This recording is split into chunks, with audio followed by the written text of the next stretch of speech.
Paris, Reuters.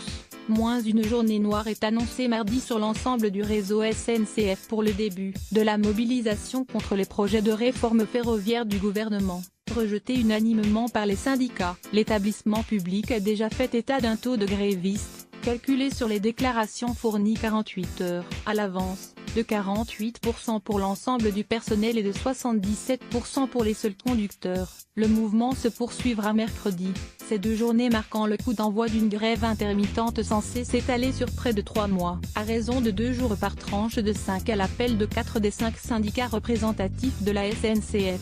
Sudrail s'est distingué des autres organisations en lançant un appel à une grève illimitée reconductible par 24 heures. Dans les faits, les conséquences du conflit devaient commencer à se faire sentir lundi à partir de 19 h, même si le trafic sera encore quasi normal, assure la direction. Mais pour mardi, la SNCF ne prévoit qu'un train sur 8 sur les liaisons TGV, 1 sur 4 vers l'est de la France, 1 sur 8 sur les axes nord et atlantique et 1 sur 10 vers Lyon, Marseille et Nice. Les liaisons intercités seront également fortement perturbées avec un train sur 10 par exemple sur Paris-Toulouse, et 1 sur 4 sur l'axe Paris-Caen-Cherbourg, selon les prévisions actualisées diffusées lundi à 17 h. S'agissant des terres, 1 sur 5 en moyenne circulera en province, avec des régions très touchées comme la Bourgogne, la Bretagne, le Grand et les Hauts-de-France. Le trafic sera aussi limité à un train sur 5, transilien en région parisienne. Pour le RER, il ira d'un train sur 2 sur la ligne A,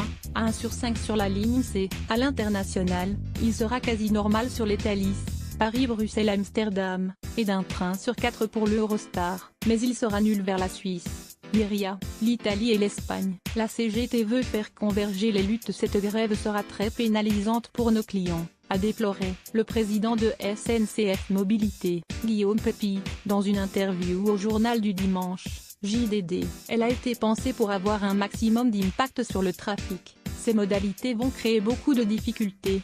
La ministre des Transports Elisabeth Borne a déclaré de son côté que personne ne peut comprendre que les Français se retrouvent pénalisés par une grève longue. Les Français n'ont pas envie de subir 3 mois de galère que rien ne justifie, a-t-elle dit dans un entretien accordé aux Parisiens dimanche.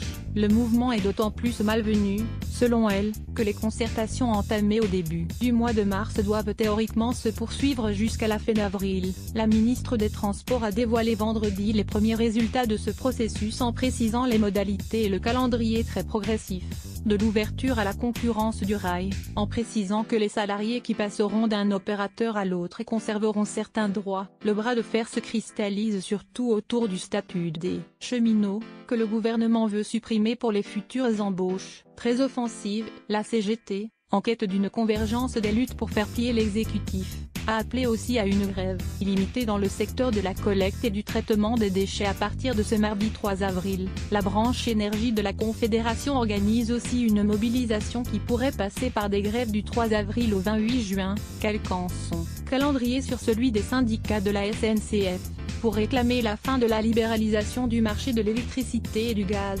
Indépendamment de ces mouvements, les syndicats d'Air France sont aussi sur la brèche avec l'organisation ce mardi, une 4e journée d'action à l'appui de leur revendication d'une hausse générale de 6% des salaires. La compagnie a indiqué qu'elle serait en mesure d'assurer 75% de